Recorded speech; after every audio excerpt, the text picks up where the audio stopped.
Sir जी, आपका सबसे पहले थ्री वेज मीडिया में स्वागत है। मैं आज थ्री वेज मीडिया के सभी दर्शकों का पुनः एक बार स्वागत है।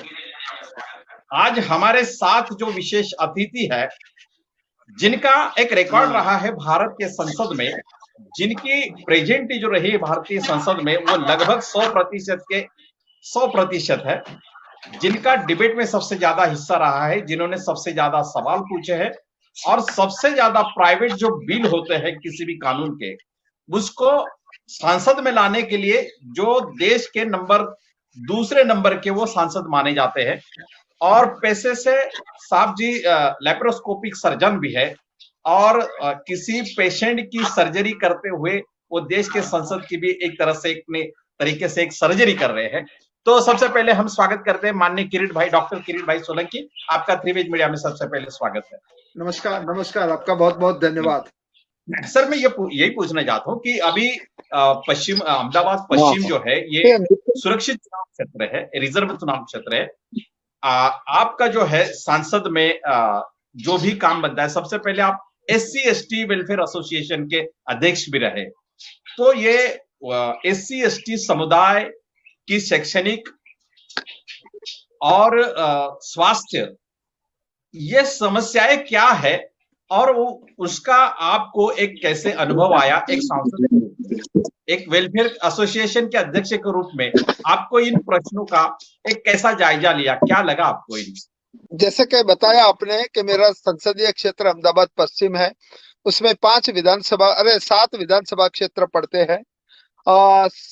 पूरा वॉल सिटी मेरे संसदीय क्षेत्र में है और जो अल्पसंख्यक समुदाय के लोग हैं, करीबन 5.5 लाख वोट से ज्यादा अल्पसंख्यक समुदाय के वोट ये मेरे क्षेत्र में है और शेड्यूल कास्ट के करीबन 5 लाख वोटर्स मेरे संसदीय क्षेत्र का हिस्सा है। आज हमारे यहाँ 3 सीट भारतीय जनता पार्टी के पक्ष में है, 4 सीट भारतीय जनता पार्टी ने जीती है और 3 सीट जो अपोजिशन के पास है। आपने बताया कि मैं जब चुन के गया तो मैं parliamentary committee on welfare of SC/ST का मैं मेंबर था। मैंने पहले से ही मेरा एक झुकाव था कि मुझे parliamentary committee on welfare of SC/ST में मुझे मेंबर बनना है और 2016 से मैं हमारे प्रधानमंत्री जी, हमारे होम मंत्री मिनिस्टर श्री अमित शाह जी, हमारे राष्ट्रीय अध्यक्ष JP नड्डा जी और भारतीय जनता पार्टी का आभारी हूं कि मुझे 2016 से chairman parliamentary committee on welfare of schedule caste and schedule tribe का मुझे दायित्व दिया गया है और इसमें मैंने बहुत ही मैं पॉजिटिवली हमने लिया है। मैं इतना आपको बता सकता हूं, मैं आपको इतना कह सकता हूं कि कमेटी के माध्यम से हमने जो कार्य किया है, पूरे कमेटी के 30 मेंबर्स होते हैं, 20 लोकसभा से होते हैं, 10 राज्यसभा से होते हैं और सभी दल के मेंबर्स होते हैं। मैं विनम्रता से कहना चाहता हूं कि इस कमेटी ने हमारे जो चेयरमैनशिप में है, वो जो कमेटी ने जो परफॉर्म किया है, जो आउटपुट लिया है, मैं समझता हूं कि बहुत ही अच्छा रहा है और उसके लिए हम संतुष्ट है। हमें SC/ST के इश्यू के बारे में हमारी समझ में हम इट्स ए लर्निंग प्रोसेस, तो हमने काफी उसकी हमने समझ हमें भी किया है और SC/ST के सवालों के कितने मैं आपको बता सकता हूं कि कितने चैलेंजिंग केस से वो भी हमने सॉल्व किए। सर हाल ही में एक ICMR जो होती है, यानी मैं ये सवाल थोड़ा सा आपके पेशे से भी और एक सांसद होने के नाते आपसे जुड़ा हुआ लगता है। ICMR जो इंस्टीट्यूट है, जिसके तहत देश में लगभग 31 रिसर्च इंस्टीट्यूट अलग अलग है, तो ICMR इंस्टीट्यूट की हाल ही में कुछ 5 दिसंबर को कुछ एड निकली, तो उस एड में अभी तक जो है B से लेकर S तक की जो साइंटिस्ट की पोस्ट है, उसमें कहीं ना कहीं रिजर्वेशन SC/ST की रहती है। लेकिन ये जो अभी एडवर्टाइज जो आई, तो उसमें इनको अभी रिजर्वेशन नहीं है, तो उसके संदर्भ में देश भर के SC/ST डॉक्टर का कहना है कि इससे जो रिजर्वेशन की जो पॉलिसी है वो चलती रहना चाहिए। इसके संदर्भ में आप क्या कहोगे सर? मैं समझता हूं कि पार्लियामेंट में बीच में एक बिल आया था इंस्टीट्यूट्स ऑफ एक्सेलेंस का बिल आया था, अलग अलग इंस्टीट्यूट्स का। और वो इंस्टीट्यूट ऑफ एक्सेलेंस में जो इट वो नेशनल इंस्टीट्यूट थी, इंटरनेशनल इंस्टीट्यूट थी। तो उसमें रिजर्वेशन का जो है बहुत कड़ा प्रावधान नहीं था, मगर मैं इसके बारे में, मेरे संज्ञान में भी एक केस आया है और मैं इसके बारे में संज्ञान में हमने लिया है। और इसमें रिजर्वेशन किस प्रकार से हम उसमें इम्प्लीमेंट कर सकते हैं उसके बारे में हम अवश्य प्रयत्न करेंगे। केवल रिजर्वेशन से लेकर नहीं है, इसके संदर्भ में एक जनरल जो कैटेगरी होती है उनका भी एक सवाल है कि अभी तक जो है आईसीएमआर में जो साइंटिस्ट लिए जाते थे वो एमबीबीएस करके जो पीएचडी करते हैं उनको भी लिया जाता है, लेकिन हाल में जो अभी एड जो निकले उसमें एमबीबीएस प्लस पीएचडी को नकारा गया है। तो इसके संदर्भ में भी जनरल और सभी डॉक्टरों का अंदर एक रोष है, तो उस संदर्भ में क्या पॉलिसी है सर? मैं उसका टेक्निकल एस्पेक्ट क्या है उसके बारे में मैं जांच करूंगा और मैं आपको भरोसा दिलाता हूं कि पार्लियामेंट्री कमेटी की ओर से उसमें एमबीबीएस प्लस पीएचडी, हेलो, उनको किस प्रकार से हम समावेश करते हैं वो हम करेंगे। क्योंकि इसमें एमबीबीएस प्लस पोस्ट ग्रेजुएट यानी कि एमएस एंड एमडी और सुपर स्पेशलिस्ट इस प्रकार से आते हैं। पीएचडी का इसमें किस प्रकार से समावेश करना है हम अवश्य उसकी जांच करेंगे और पॉजिटिवली कुछ करेंगे। सर एक आप 38 साल, लगभग 39 साल आप लेक्चरर रहे मेडिकल सेक्शन में, वहां पर आपका काम रहा।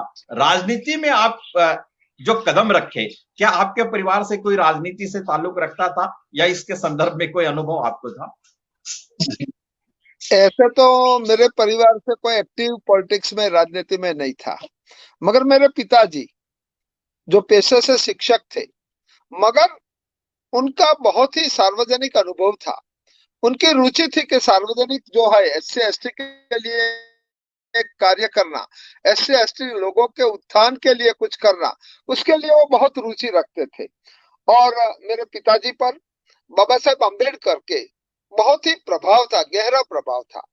मेरे पिताजी मुझे कहते थे कि एक बार वो लोग यहाँ से गुजरात के कुछ एससी एसटी के लोग जो यूथ थे वो उस समय बंबई गए थे और उनको जानकारी मिली कि बाबा साहेब अम्बेडकर आए हैं बंबई के चिंच पोकली स्टेशन पर।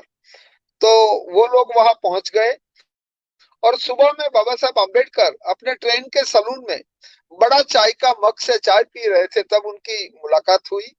वो उस मुलाकात की जब बात करते थे तो इतना एनर्जेटिक हो जाते थे और वो जो उनको पछतावा भी होता था कि आज जिस प्रकार से फोटो की सुविधा है, मोबाइल और ऐसी कोई, अगर उस समय होती तो मेरा बाबा साहब अम्बेडकर के पास बैठा हुआ फोटो होता। मेरा कहने का मतलब ऐसा है कि उनको बाबा साहब अम्बेडकर, महात्मा गांधी, उनके प्रति बहुत बड़ा आदर था और उनकी जो बातें मैं बचपन में सुनता था। ही वॉज अ टीचर, मगर वो गांव में उस जमाने में दोपहर को 3 बजे वर्तमान पत्र आता था, वो पढ़ते थे और मोहल्ले के पूरे लोगों को शाम को 6 बजे वो नेशनल, देश में और विदेश में क्या होता था पॉलिटिकली या दूसरा क्या होता था उनके बारे में चर्चा करते थे। बाबा साहब अम्बेडकर के बारे में उनको बहुत ही आस्था थी और बाबा साहब अम्बेडकर की बहुत सारी बातें करते थे।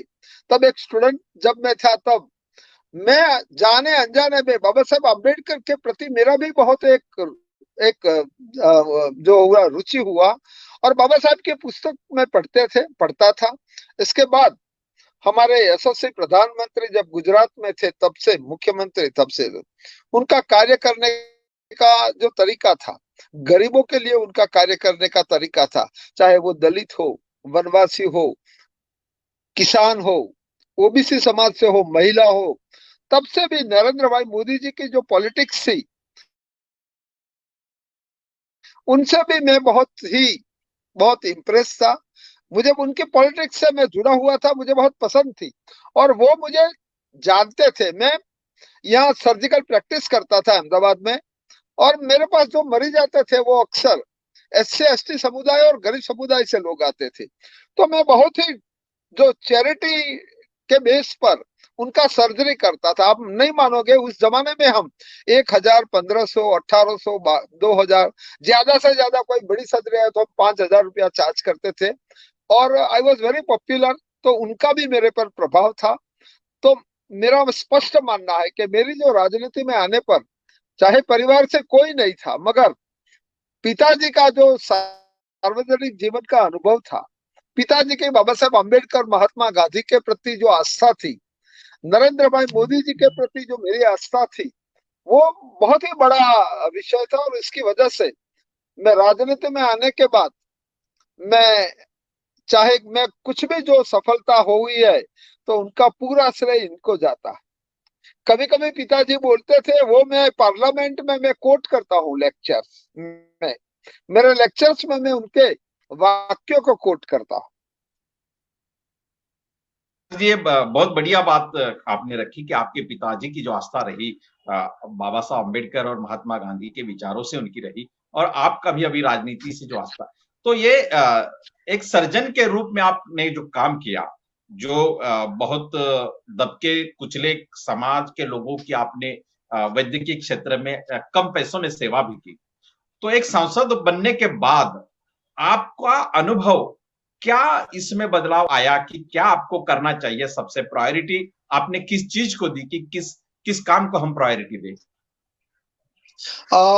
जब मैं सांसद बना, तब हमने कई सारी मुश्किलें हमने देखी थी। जो देखी थी वो शिक्षा के क्षेत्र में देखी थी, स्वास्थ्य के क्षेत्र में देखी थी, जो गरीबों के जो अपलिफ्टमेंट के लिए, कल्याण के लिए मैंने जो देखा था। सांसद बनने के बाद हमने जो ज्यादा जो प्राधान्य दिया, वो शिक्षा को दिया, स्वास्थ्य के क्षेत्र को दिया, सामाजिक न्याय को दिया, महिला उत्थान को दिया, और युवाओं को रोजगार और इस प्रकार के मुद्दे को हमने दिया।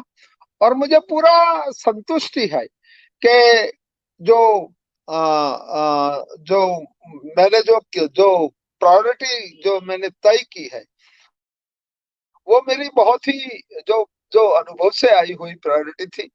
मैं सर्जन के तौर पर, आपने बोला कि मैं सर्जन था, तो सर्जन की वजह से पॉलिटिक्स में मुझे क्या फायदा हुआ, उसका मैं एक आपको एग्जांपल देता हूँ। सर्जन का जो है ना, उनके लिए कहा जाता है कि उनके लिए 4 गुण होते हैं, 4 गुण उनका कैरेक्टर होता है। He should be lion hearted, उनका हृदय है मजबूत, लायन जैसा हार्ट होना चाहिए। He should have a eagle's eye, उनकी आंख है ये बाज पक्षी जैसी होनी चाहिए कि सर्जरी में हर छोटी छोटी बातों को आपको संज्ञान में लेना है। He should have A ladies finger, उसका जो सर्जरी करने का जो टिश्यू रिस्पेक्ट होना चाहिए, वो बहुत डेलिकेट होना चाहिए। He should have A ladies finger and he should have A sharp and decisive mind. मुझे लगता है कि जब मैं सर्जरी करता था, जब मैं किसी का एब्डोमेन ओपन करता था, उसका जो इंटेस्टाइन था, वो इंटेस्टाइन बिगड़ गया था, डिजीज हो गया था। तो उस वक्त on on the table the surgeon has to take a decision कि उसको रखना है या उसको निकाल के जोड़ना है। You have to take a decision on the table within few minutes. और वो मेरा जो डिसीजन था वहां का, वो मुझे यहाँ बहुत ही काम में आया है। और इसकी वजह से मुझे बहुत ही प्रसन्नता होती है कि सर्जरी में मैं कोई भी डिसीजन मुझे लेना हो पर राजनीति में, तो मैं इमीडिएटली डिसीजन ले सकता हूँ। मैं परवाह नहीं करता हूँ कि उसका क्या नतीजा आएगा, but I am a quite decisive person as a politician, and that is because of my surgical personality. Sir ji, अभी आपने एक सर्जन होने के नाते किस हिस्से को निकाल के फेंकना चाहिए जिससे पेशेंट को बहुत सुकून मिले, ये बहुत सही बात आपने राजनीति से भी जोड़ी। आपका जो अनुभव रहा है एक शिक्षक के तौर पे, एक प्रोफेसर के तौर पे, जहां तक आपने सार्वजनिक संस्थाओं से यह अनुभव लिया है, तो अभी जो सार्वजनिक संस्थाएं जो है खासतौर पे मेडिकल क्षेत्र में या किसी भी क्षेत्र में, तो ये संस्थाएं जो है, तो अधिकतर बात ये चल रही कि ये रहनी चाहिए उस तरह से, और देखा ये जा रहा है कि इनका प्राइवेटाइजेशन थोड़ा ज्यादा हो रहा है। तो इस संदर्भ में एक सांसद और एक सार्वजनिक क्षेत्र में काम करने के अनुभव के दौर पे आप इस संदर्भ में क्या कहना चाहोगे? मैं समझता हूँ कि जो सरकार जो ये संस्थाओं को कर रही है, चाहे शिक्षा का हो या, तो शिक्षा में और सुधार लाने के लिए सरकार की ओर से बहुत सारे प्रयत्न किए गए हैं। मैं आपको एक ही एग्जांपल दूंगा, आयुष्मान भारत योजना। भारत में 70 साल हुआ हमें आजाद हुए, और 70 साल में जो स्वास्थ्य का अगर आप एग्जांपल लेते हैं, तो जीडीपी का 1.2% स्वास्थ्य का एलोकेशन भारत में था अब तक, चाहे पहले की कितनी सरकार आई। इस सरकार का भी करीबन 1.5 से 2% का जो स्वास्थ्य का एलोकेशन है, मगर प्रधानमंत्री नरेंद्र मोदी जी ने कर कुल मिलाकर देश की आधी आबादी को जो फ्री ट्रीटमेंट मिले, निःशुल्क ट्रीटमेंट मिले, इसके लिए आयुष्मान भारत योजना जो निकाली है, मैं समझता हूँ कि इसकी वजह से it is not a privatisation, it's a free of charge उनको ट्रीटमेंट मिलती है। और करीबन 10 करोड़ परिवारों को, यानी कि कुल मिला के आधी आबादी को इसका फायदा होगा। हर साल उनको 5 लाख का, एक कुटुंब को उनको जो मेडिक्लेम मिलेगा, जो उनको स्वास्थ्य के लिए उपयोग कर सकेंगे। मैं समझता हूँ कि बहुत ही बड़ी, पूरी विश्व की सबसे बड़ी योजना है। और ये योजना से हम कह सकते हैं कि this is not a privatisation, उनको प्राइवेट हॉस्पिटलों को इसमें इंक्लूड किया है, मगर the payment is made by government. Government उनको, हॉस्पिटलों को पैसा देती है, मगर गांव के लोगों को, rural health care is the biggest challenge for our country. गांव में, बड़े शहरों में तो है, मगर गांव में, डिस्ट्रिक्ट लेवल पर, उससे भी इंटीरियर लेवलों में, इस प्रकार के आने वाले समय में बहुत सारी हॉस्पिटल खुलेंगी, और वो आयुष्मान भारत के तहत गरीबों की सेवा करेगी।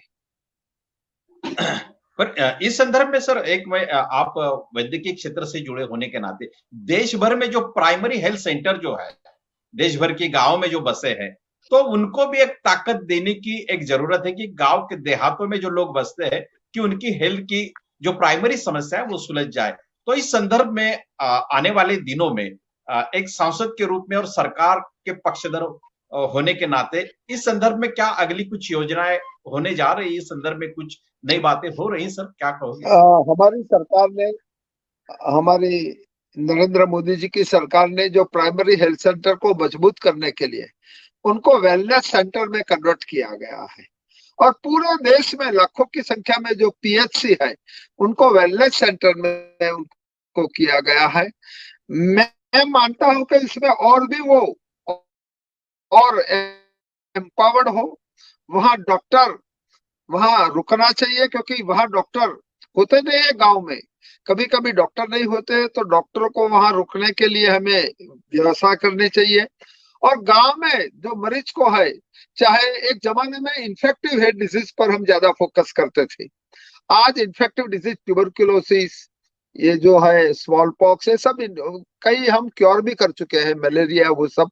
मगर आज जो कैंसर जैसी बीमारियां हैं, डायबिटीज जो जैसी जो बीमारियां हैं, वो बीमारियां बहुत तेजी से फैल रही है, गुर्दे की बीमारियां फैल रही है।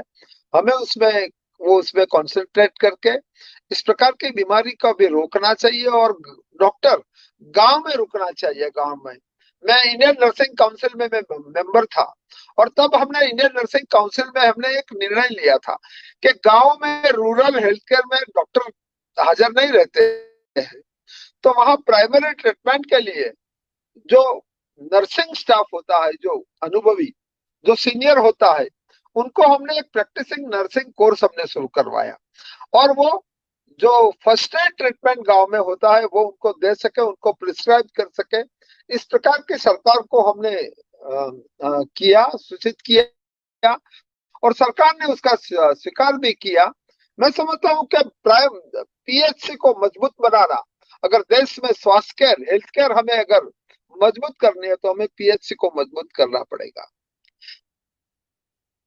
सर, अभी जो आप सांसद, अभी SC ST के संदर्भ में आपकी बहुत सारी समस्याओं पे आपने काम भी किया, लेकिन आपका सबसे जो व्यक्तित्व है संसद में, आप बहुत सारे डिबेट में आपने हिस्सा लिया है, बहुत सारे सवाल आप एक सांसद के नाते पूछे हैं, और सबसे अहम बात जो रही है कि आपने बहुत सारे बिल जो विधेयक जो है वो एक व्यक्तिगत तौर पे संसद में लाए हैं।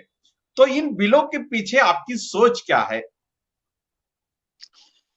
ये बिलों के पीछे में जब मैं सोचता रहता था, गरीबों के लिए सोचता था, गरीबों के पीड़ितों के लिए, मैं आपको एक एग्जांपल दूं। मैंने पिछली लोकसभा में यानी कि 16वीं लोकसभा में एसिड अटैक एसिड अटैक महिला हेलो रिहेबिलिटेशन और प्रोटेक्शन में बिल लाया था। तो पहले क्या था कि किसी भी महिला पर एसिड फेंका जाता था, उस पर उसके फेस पर फेंका जाता था, तब उनके लिए जो जो कानूनी कार्यवाही थी, क्रिमिनल प्रोसीडिंग था, इट वाज अंडर आईपीसी के तहत था और उसमें मैक्सिमम सजा का प्रावधान 7 साल का था। मैं बिल लेके आया और ये बिल, क्योंकि मैंने देखी थी एसिड अटैक की, वो वन साइडेड लव में कई महिलाएं शिकार हो जाती है, उनके पर कोई एसिड फेंक देता है, वो अगली हो जाती है, उसकी आंखें चली जाती है। मैं बिल लेके आया। बिल में मैंने मांग की कि इसके लिए लाइफ इम्प्रिजनमेंट की सजा होनी चाहिए। सरकार ने उसका स्वीकार कर लिया, मेरा वो बैलेट में आ गया था डिस्कशन में।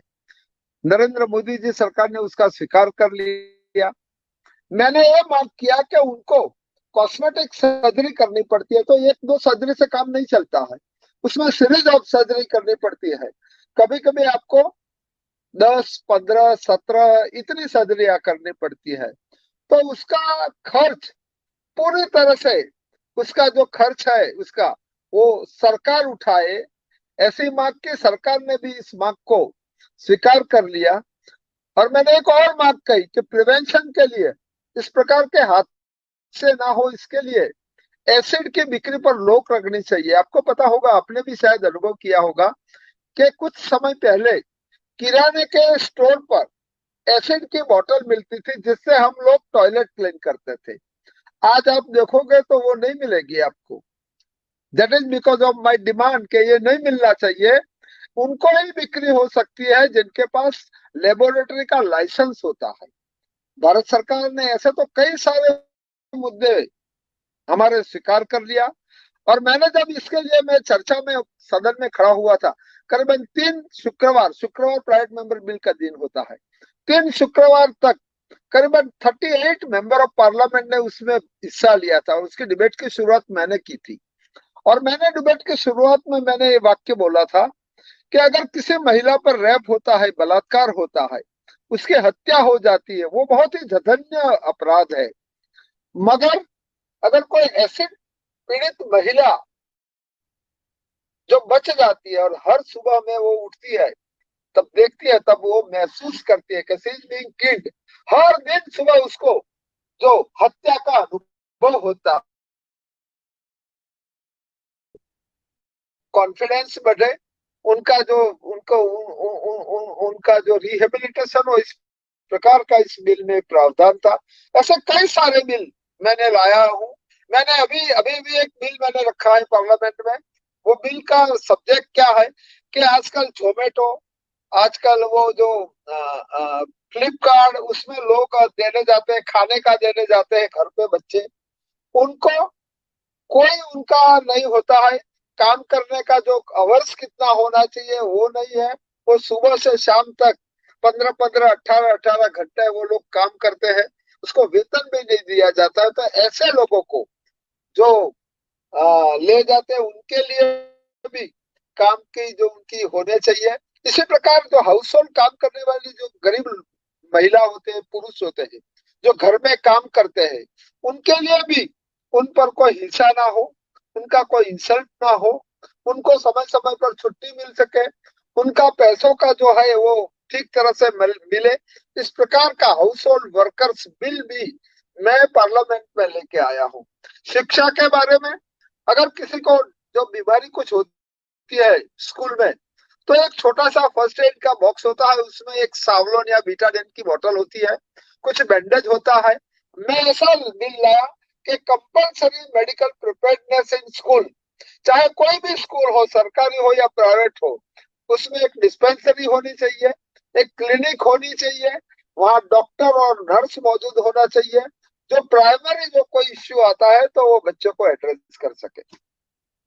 तो ऐसे कई बिल जो लोगों के लिए, लोगों के कल्याण के लिए, मैंने करीबन 37 बिल पार्लियामेंट में पिछले साल मैंने रखे थे। सर, बहुत एक अनुभव के आधार पे आप सोच रखते हुए उन बिलों को आप संसद में लाते हो।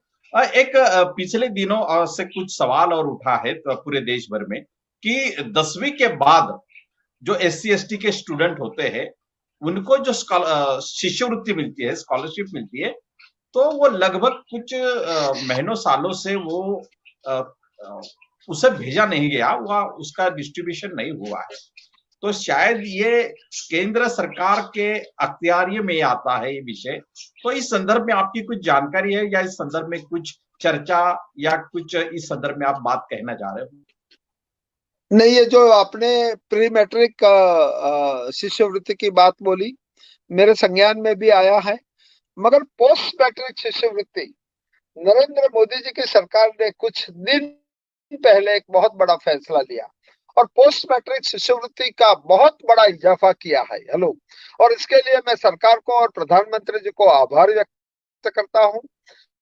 प्री मैट्रिक शिष्यवृत्ति का कुछ मसला है और हमारी इस कमेटी के समक्ष आया है और अगले कुछ दिनों में हम इसके लिए एक बैठक करने वाले हैं। उसमें सभी स्टेक होल्डर्स को बुला के व्हाट इज द प्रैक्टिकल, क्या उसका है, हेलो, वेर इज द हीच, वो हम देखेंगे। सरकार की ओर से कोई दिक्कत नहीं है, शायद कोई टेक्निकल बाबत है उसमें, तो हमने जो HRD सेक्रेटरी और सभी को बुलाया है, DOPT सेक्रेटरी को, और कमेटी के समक्ष इस मुद्दे को हमने उसको रखा है अगले कुछ दिनों में। एक सवाल और पूछना चाहता हूँ कि SC ST जो कम्युनिटी होती है तो सबसे ज्यादा शायद लगत 20 25 30 साल से देश में एक तरह से प्राइवेटाइजेशन बहुत ज्यादा तौर पर हो रहा है। तो इस प्राइवेटाइजेशन का जो जुमला, ये जो बात चल रही है, तो इसको लेकर SC ST की जो रिजर्वेशन की जो सीट होती है खासतौर पे नौकरियों में, तो वो बहुत सी घटती जा रही है और प्राइवेट सेक्टर में कोई रिजर्वेशन नहीं मिल रहा है। तो इस संदर्भ में आपके संज्ञान में कुछ बात आई है? इस संदर्भ में सरकार कुछ करने जा रही है? मैं समझता हूं कि ग्लोबलाइजेशन जब नरसिम्हा राव जी जब प्रधानमंत्री थे तब से शुरू हुआ था ग्लोबलाइजेशन, और उसके बाद लगातार हेलो जो आउटसोर्सिंग और ये सब बातें चलती रही है, और जो कुल जो जितना जो जो एम्प्लॉयमेंट जो सीटें थी उसमें कुछ कमी भी आई है, ऐसा मुझे मैं मानता हूं। मगर वो सीटें कन्वर्ट होके कॉन्ट्रेक्चुअल सीटें हुई है, वो पार्ट टाइम सीट हुई है, वो आउटसोर्स किया जाता है।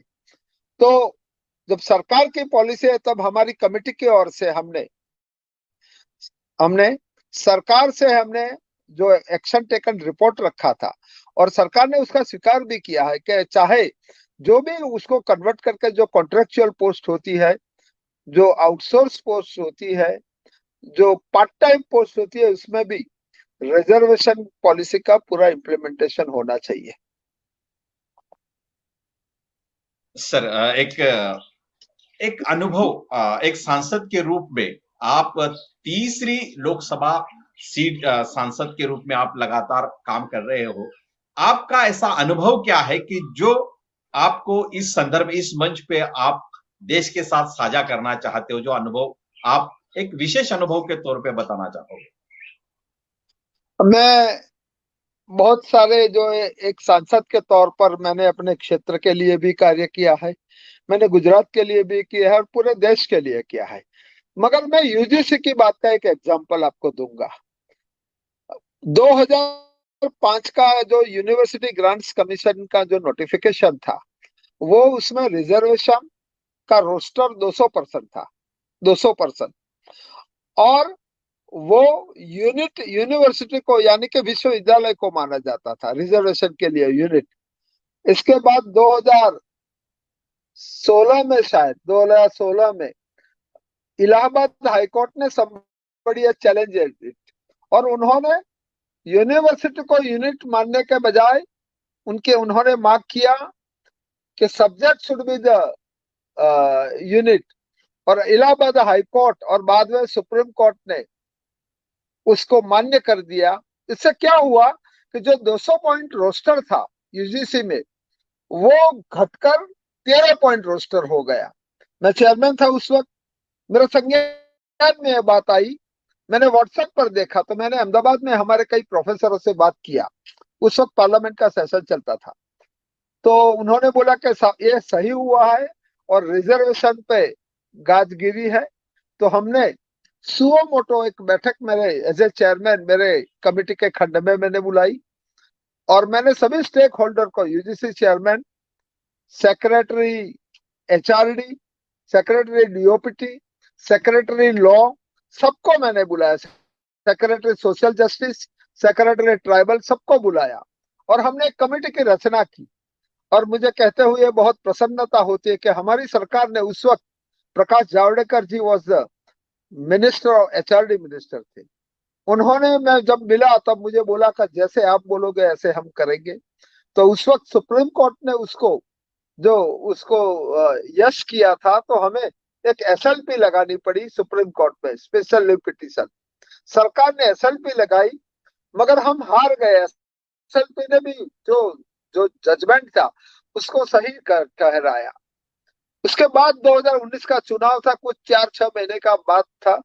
हमने हमारी सरकार से गुहार की रिक्वेस्ट किया, प्रधानमंत्री जी से रिक्वेस्ट किया कि हमें इसके लिए ऑर्डिनेंस लाना चाहिए। हेलो, इसके लिए हमें ऑर्डिनेंस लाना चाहिए, क्योंकि इसकी वजह से एससी, एसटी, ओबीसी और विकलांग, जो हम दिव्यांग बोलते हैं, सबको ये नहीं मिलता था। 200 point roster was converted to 13 point roster. मैं प्रधानमंत्री जी का बहुत शुक्रिया करता हूं, उनका बहुत ही मैं उनका आभार व्यक्त करता हूं कि चुनाव के घोषणा के कुछ दिन पहले, चुनाव घोषणा के, राष्ट्रपति जी का जो ऑर्डिनेंस आया और वो 13 पॉइंट रोस्टर को 200 पॉइंट रोस्टर को बरकरार किया गया।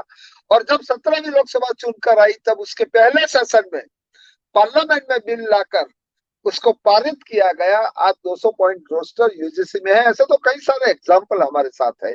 I am giving a one example, और इसके मुझे बहुत ही संतुष्टि हुई थी। सर, एक आखिरी सवाल पूछना चाहता हूं। आपने एक प्राइवेट बिल के माध्यम से ट्यूबरक्यूलोसिस का प्रिवेंशन और क्योर पे आपने एक बिल लाया है, और हाल ही में अभी कोरोना चल रहा है, तो एक वायरस के रूप में ट्यूबरक्यूलोसिस अभी तक समाज में है, तो ये कोरोना वायरस अभी एक सरकार के प्रतिनिधि होने के नाते इस पे क्या अभी होने जा रहा है कि इसकी जो भी है कोरोना को समाप्त करने के लिए क्या रणनीति अभी हाल के दिनों में बन रही है? मुझे लगता है कि tuberculosis is acid fast bacteria, it's a bacterial infection है, और वहां मल्टीपल ड्रग लेना पड़ता है। करीबन कुछ महीनों तक या साल तक दवाई लेना पड़ता है। कभी कभी एमडीआर हो जाते हैं, मल्टी ड्रग रेजिस्टेंस होता है, वो एक अलग इश्यू है। मगर ट्यूबरक्यूलोसिस हमारी सरकार बहुत अच्छी तरह से चैलेंज करती है। मगर जहां तक कोरोना वायरस का सवाल है, वायरस अलग है और ये बहुत ही ड्रेडेड वायरस है। हेलो, और इसकी न तो कोई दवाई अभी तक हमने अकेले नहीं, पूरा विश्व, कोई दवाई अभी तय नहीं है। सभी लोग अपने अपने हिसाब से उसको ट्रीट करते हैं। उसका वैक्सीन अभी भी बाजार में आने वाला है कुछ समय में, तो वैक्सीन भी अभी आया है।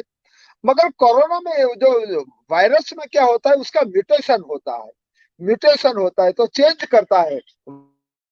वायरस एक्स प्रकार का वायरस है, वो चेंज करके अलग प्रकार का होता है। अभी भी आपने सुना होगा कि लंदन और इंग्लैंड में जो चेंज हुआ वायरस आया, वो 70 टाइम ज्यादा विरुलेंट है। तो मैं समझता हूं कि आने वाले समय में जब वैक्सीन आ रहा है तब हम कोरोना पर विजय पा सकेंगे। मगर कोरोना अब तक गया नहीं है, हमें सावधानी रखनी है, हमें कोई भी गैर जिम्मेदारी बात नहीं करनी है।